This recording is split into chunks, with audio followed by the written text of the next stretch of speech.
Hi everyone, welcome to my YouTube channel. ಎಲ್ಲರೂ ಹೇಗಿದ್ದೀರಾ? ಚೆನ್ನಾಗಿದ್ದೀರಾ ಅಂತ ಅಂದ್ಕೊಂಡಿದ್ದೀನಿ. ನಾನಿಲ್ಲಿ ಒಂದು ಹಿಟ್ಟನ್ನು ಬಳಸಿ ದೋಸೆ, ಇಡ್ಲಿ, ಪಡ್ಡು ಎಲ್ಲ ಮಾಡ್ತಾ ಇದ್ದೀನಿ.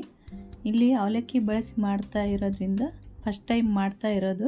ಹೇಗಾಗಿದೆ ಅಂತ ನಿಮಗೆ ಹೇಳ್ತೀನಿ. ಯಾರು ಕೂಡ ವಿಡಿಯೋ ಸ್ಕಿಪ್ ಮಾಡದೆ ಕೊನೆ ತನಕ ನೋಡಿ. ಇನ್ನೂ ಯಾರೆಲ್ಲ ನಮ್ಮ ಚಾನಲ್ನ ಸಬ್ಸ್ಕ್ರೈಬ್ ಮಾಡ್ಕೊಂಡಿಲ್ವೋ ಪ್ಲೀಸ್ ಸಬ್ಸ್ಕ್ರೈಬ್ ಮಾಡ್ಕೊಂಡು ನೋಡಿ, ಸಪೋರ್ಟ್ ಮಾಡಿ. ಬನ್ನಿ ಹೇಗೆ ಮಾಡೋದು ಅಂತ ನೋಡೋಣ. ಇಲ್ಲಿ ನಾನು ಒಂದು ದಪ್ಪ ಅವಲಕ್ಕಿ ಆದರೆ ಅರ್ಧ ಆದರೆ ಸಾಕು. ಇದು ಸ್ವಲ್ಪ ತೆಳುವಿದೆ, 3/4 ಗ್ಲಾಸ್ ಅಷ್ಟು ಈ ಅಳತೆ ತೊಗೊಂಡಿದ್ದೀನಿ. ಇದರಲ್ಲಿ 3 ಕಪ್ ಅಳತೆ ಅಕ್ಕಿ ತೊಗೊಂಡಿದ್ದೀನಿ. ಇದು 3 ಕಪ್ ಇದೆ ಅಕ್ಕಿ, ತಿಂಡಿ ಅಕ್ಕಿದು. ಇದು ಅರ್ಧ ಕಪ್ ಉದ್ದಿನಬೇಳೆ ತೊಗೊಂಡಿದ್ದೀನಿ, ಅರ್ಧ ಕಪ್ ಇದೆ ಈ ಕಪ್ಪಲ್ಲಿ. ಮತ್ತು 3/4 ಕಪ್ಪಷ್ಟು ಅವಲಕ್ಕಿ ತೊಗೊಂಡಿದ್ದೀನಿ. ಇದನ್ನೆಲ್ಲ ಒಂದು 3-4 ಸಲ ಅಲ್ಲ, ಒಂದು 5-6 ಸಲ ಚೆನ್ನಾಗಿ ತೊಳ್ಕೊಂಡಿದ್ದೀನಿ ನೀರಲ್ಲಿ. ಆಮೇಲೆ ನೆನೆಸಿಡ್ತಾ ಇದ್ದೀನಿ. ನಾನು ಮಧ್ಯಾಹ್ನ ನೆನೆಸಿಡ್ತಾ ಇದ್ದೀನಿ ಇದನ್ನು. ಇವಾಗ 1 ಸ್ಪೂನ್ ಆಗುವಷ್ಟು ಮೆಂತ್ಯ ಹಾಕ್ಕೊಂಡಿದ್ದೀನಿ. ಮಧ್ಯಾಹ್ನ ನೆನೆಸಿಡ್ತಾ ಇರೋದು. ನಾವು ಯಾವಾಗಲೂ ಅನ್ನ ಹಾಕಿ ಮಾಡೋದು, ಇದು ಅವಲಕ್ಕಿ ಹಾಕಿ ಮಾಡಿದ್ದೀನಿ. ಹೇಗಾಗಿತ್ತು ಅಂತ ನಿಮಗೆ ಲಾಸ್ಟಲ್ಲಿ ಹೇಳ್ತೀನಿ. ಫಸ್ಟ್ ಟೈಮ್ ನಾನು ಅವಲಕ್ಕಿ ಹಾಕಿ ಮಾಡ್ತಾ ಇರೋದು. ಇವಾಗ ರಾತ್ರಿ ರುಬ್ಕೊಳ್ತಾ ಇದ್ದೀನಿ. ನೋಡಿ, ಎಲ್ಲ ನೀರು ಚೆಲ್ಕೊಂಡು ಬಂದಿದ್ದೀನಿ. ಎಲ್ಲ ನೀರು ತೆಗೆದು ಇವಾಗ ಒಂದು ಮಿಕ್ಸಿ ಜಾರ್ ತೊಳ್ಕೊಂಡು ಫಸ್ಟ್ ಅವಲಕ್ಕಿ ಮತ್ತು ಉದ್ದಿನ ಬೇಳೆಯನ್ನು ಹಾಕ್ಕೊಂಡು ರುಬ್ಕೊಳ್ತೀನಿ. ಇದೊಂದು ಸ್ವಲ್ಪ ಮಿಕ್ಸಿ ಜಾರ್ ದೊಡ್ಡದಿದೆ, ಹಾಗಾಗಿ ಸ್ವಲ್ಪ ಅಕ್ಕಿನೂ ಕೂಡ ಹಾಕ್ಕೊಳ್ತೀನಿ. ಅವಲಕ್ಕಿ, ಉದ್ದಿನಬೇಳೆ ಮತ್ತು ಇನ್ನು ಸ್ವಲ್ಪ ಅಕ್ಕಿ ಹಾಕ್ಕೊಂಡು ಇದನ್ನು ನೈಸಾಗೇನು ರುಬ್ಬೋದಿಲ್ಲ. ಒಂದು ಸ್ವಲ್ಪ ರವೆ ಅಂದರೆ ಬಾಂಬೆ ರವೆ ಇರುತ್ತಲ್ಲ, ಚಿರೋಟಿ ರವೆ ಆ ಥರ ರುಬ್ಕೋಬೇಕು. ತುಂಬ ನೈಸಾಗೇನು ಬೇಡ. ನೋಡಿ, ಈ ಥರ ತುಂಬ ದಪ್ಪನೂ ಬೇಡ, ತುಂಬ ಸಣ್ಣದಾಗಿನೂ ಬೇಡ, ಒಂದು ಮೀಡಿಯಮ್ ಆಗಿ ರುಬ್ಕೋಬೇಕು. ಇನ್ನು ಉಳಿದಿರೋಂಥ ಅಕ್ಕಿನೂ ಹಾಕ್ಕೊಂಡು ರುಬ್ಕೊಳ್ತೀನಿ. ನೋಡಿ, ಇವಾಗ ಎಲ್ಲ ಅಕ್ಕಿ ಹಾಕ್ಕೊಂಡು ಸ್ವಲ್ಪ ನೀರು ಹಾಕ್ಕೊಂಡು, ತುಂಬ ತೆಳುಗೆ ಮಾಡ್ಕೊಳೋದು ಬೇಡ. ಬೇಕಿದ್ದರೆ ಮತ್ತೆ ನಾವು ನೀರು ಹಾಕೋಬೋದು ಆಮೇಲೆ. ನೋಡಿ, ಇದು ಕೂಡ ರವೆ ಥರನೇ ರುಬ್ಕೊಂಡು ಬಂದಿದ್ದೀನಿ ಅಕ್ಕಿನೂ. ನೋಡಿ, ಇಷ್ಟಾದರೆ ಸಾಕು. ಇವಾಗ ಇದನ್ನು ಅದೇ ಪಾತ್ರೆಗೆ ಹಾಕ್ಕೊಳ್ತೀನಿ. ಇದನ್ನು ಒಂದು 10 ನಿಮಿಷ ಚೆನ್ನಾಗಿ ಬೀಟ್ ಮಾಡ್ಕೋಬೇಕು ಫಾಸ್ಟಾಗಿ. ಒಂದು 10 ನಿಮಿಷ ಚೆನ್ನಾಗಿ ಬೀಟ್ ಮಾಡಿ ಇಡಬೇಕು ರಾತ್ರಿ.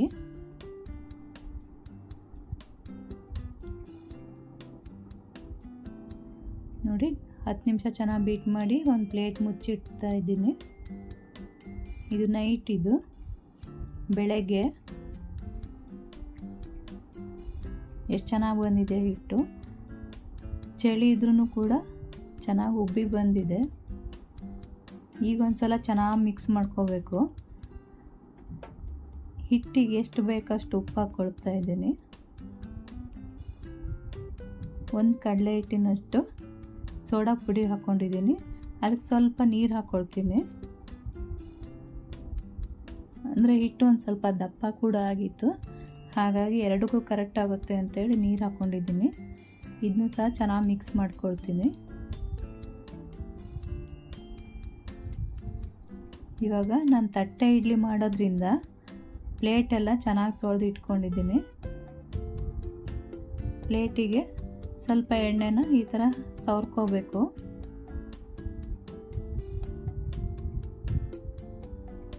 ನೋಡಿ, ಎಲ್ಲ ಪ್ಲೇಟಿಗೆ ಸವರ್ಕೊಂಡಿದ್ದೀನಿ. ಇದು ಫುಲ್ ಹಾಕೋದೇನು ಬೇಡ, ತುಂಬ ತೆಳು ಬೇಕಾದ್ರೆ ಮಾಡ್ಕೋಬೋದು. ಒಂದು ಅರ್ಧ ಭಾಗದಷ್ಟು ಹಾಕ್ಕೊಂಡಿದ್ದೀನಿ ನಾನು.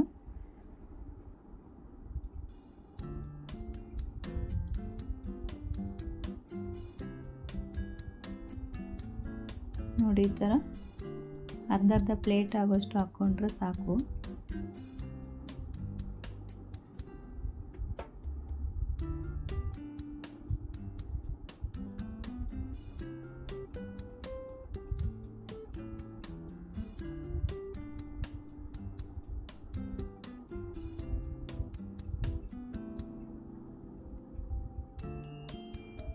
ಇವಾಗ ಇಲ್ಲಿ ನೀರು ಕುದೀತಾ ಇದೆ. ಇದು ಒಂದು 10ರಿಂದ 15 ನಿಮಿಷ ಬೇಯಿಸ್ಕೊಂಡ್ರೆ ಸಾಕು.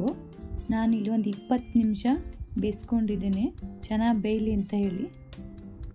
20 ನಿಮಿಷ ಆದಮೇಲೆ 10 ನಿಮಿಷಕ್ಕೆ ಬೇಯುತ್ತೆ, 15 ನಿಮಿಷ ಆದರೂ ಚೆನ್ನಾಗಿ ಬೇಯುತ್ತೆ. ನಾನು ಒಂದು 20 ನಿಮಿಷ ಬೇಯಿಸ್ಕೊಂಡಿದ್ದೀನಿ. ಈಗ ಇದನ್ನೆಲ್ಲ ಒಂದು ತಟ್ಟೆ ಮೇಲೆ, ಬಿಸಿ ಬಿಸಿ ಇದೆ, ಒಂದು ತಟ್ಟೆ ಮೇಲೆ ತೆಗೆದಿಟ್ಕೊಳ್ತಾ ಇದ್ದೀನಿ.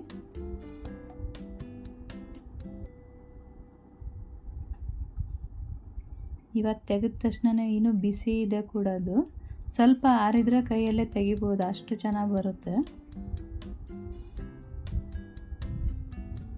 ತುಂಬ ಬಿಸಿ ಇದೆ.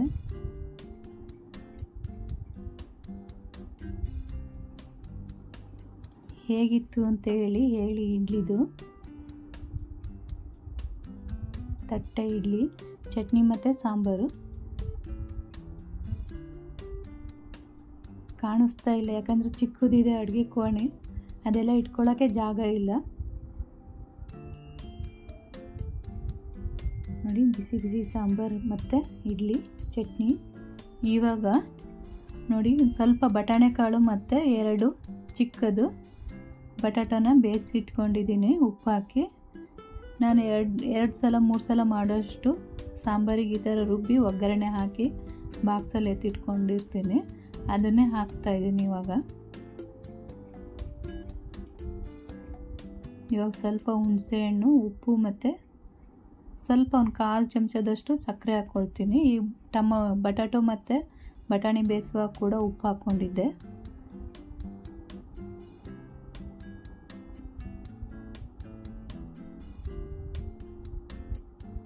ಒಂದು 1/4 ಚಮಚದಷ್ಟು ಸಕ್ಕರೆ.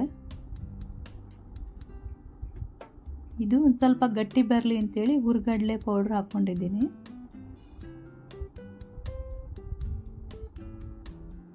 ದೋಸೆಗೆ ಮಾಡ್ತಾ ಇದ್ದೀನಿ ಇದನ್ನು. ಇವಾಗ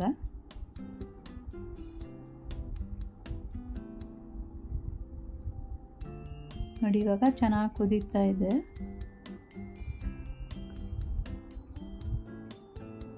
ಇದು ಕಬ್ಬಿಣದ ಹಂಚು. ಸ್ವಲ್ಪ ನೀರು ಹಾಕಿ ಒರೆಸ್ಕೊಂಡು ಆಮೇಲೆ ದೋಸೆ ಮಾಡ್ತಾಯಿದ್ದೀನಿ. ತುಂಬ ನಮಗೆ ಕ್ರಿಸ್ಪಿಯಾಗಿ ಏನು ಬೇಡ, ಹಾಗಾಗಿ ಸ್ವಲ್ಪ ತೆಳು ಸ್ಮೂತಾಗಿ ಮಾಡ್ಕೊಳ್ತಾ ಇರೋದು. ನಿಮಗೆ ಕಲರ್ ಬೇಕು ಅಂದರೆ ದೋಸೆ ಹಿಟ್ಟಿಗೆ ಸ್ವಲ್ಪ ಸಕ್ಕರೆ ಹಾಕ್ಕೊಳ್ಳಿ. ನಂಗೆ ಸ್ವೀಟ್ ಅನಿಸುತ್ತೆ ಅಂತ ಹಾಕೋದಿಲ್ಲ. ಸಕ್ಕರೆ ಹಾಕಿದರೆ ಈ ಥರ ಕೆಂಪು ಕಲರ್ ಬರುತ್ತೆ, ಗೋಲ್ಡನ್ ಕಲರು. ನೋಡಿ, 2 ಕಡೆ ಚೆನ್ನಾಗಿ ಬೇಯಿಸ್ಕೊಂಡಿದ್ದೀನಿ.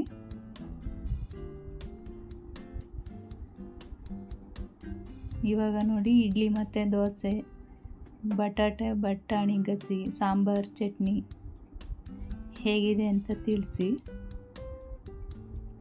ಇದು ಹೊಸ ಕಾಫಿ ಪೌಡರ್. ಇದು ಕಾಫಿ ತುಂಬ ಚೆನ್ನಾಗಿತ್ತು, ಹಾಗಾಗಿ ನಿಮಗೂ ತೋರಿಸ್ತಾ ಇದ್ದೀನಿ. ನಾವು ಫಸ್ಟು ಬ್ರೂ ಕುಡಿತಾ ಇದ್ವಿ, ಆಮೇಲೆ ಲೆವಿಸ್ಟಾ. ಇವಾಗ ಇದು ಕೂಡ ತುಂಬ ಚೆನ್ನಾಗಿ ಬರ್ತಾ ಇದೆ, ಅದನ್ನೇ ತೊಗೊಂಡಿರೋದು. ನೆಕ್ಸ್ಟ್ ಇದಕ್ಕೆ ಒಗ್ಗರಣೆ ಹಾಕಿರೋದು ಅದೇ ಹಿಟ್ಟಿಗೆ. ನೀರುಳ್ಳಿ, ಹಸಿಮೆಣಸಿಕಾಯಿ ಎಲ್ಲ ಚಿಕ್ಕ ಚಿಕ್ಕದಾಗಿ ಕಟ್ ಮಾಡಿ ಒಗ್ಗರಣೆ ಹಾಕ್ಕೊಂಡು ಪಡ್ಡು ಮಾಡ್ತಾ ಇರೋದು. ಸ್ವಲ್ಪ ಎಣ್ಣೆ ಹಾಕಿ, ಎಣ್ಣೆ ಮೇಲೆ ನಮಗೆ ಅರ್ಧ ಹಾಕ್ತಾಯಿದ್ದೇವೆ, ಯಾಕಂದರೆ ಒಳಗಡೆ ತುಂಬ ದಪ್ಪ ಆದರೆ ಹಿಟ್ಟು ಆಗುತ್ತೆ ಅಂತೇಳಿ. ಇದು ಕೂಡ ಕಬ್ಬಿಣದ ಹಂಚು. ಬೆಂದಮೇಲೆ ಒಂದು ಸೈಡ್ ಬೆಂದಮೇಲೆ ತಿರ್ಸಾಕೊಂಡು ಇನ್ನೊಂದು ಸೈಡ್ ಬೇಯಿಸ್ಕೋಬೇಕು. ಫುಲ್ ಹಾಕಿದರೆ ಏನಾಗುತ್ತೆ, ಒಳಗಡೆ ಹಿಟ್ಟಿದ್ದಂಗಿರುತ್ತೆ, ಸರಿ ಬೇಯಲ್ಲ. ನಮಗೆ ಕ್ರಿಸ್ಪಿಯಾಗಿರಬೇಕು ಅಂತೇಳಿ ಅರ್ಧ ಹಾಕ್ಕೊಂಡು 2 ಕಡೆ ಚೆನ್ನಾಗಿ ಬೇಯಿಸ್ಕೊಂಡಿದ್ದೇನೆ. ಸಣ್ಣ ಉರಿಯಲ್ಲಿ ಬೇಯಿಸ್ಕೊಂಡಿರೋದು.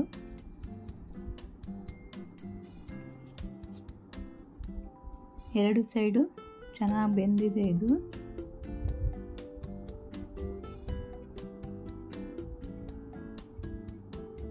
ಇದಾಗಿದೆ. ಇವಾಗ ಇದನ್ನು ಕೂಡ ಒಂದು ಪ್ಲೇಟಿಗೆ ತಗೊಳ್ತಾ ಇದ್ದೀವಿ.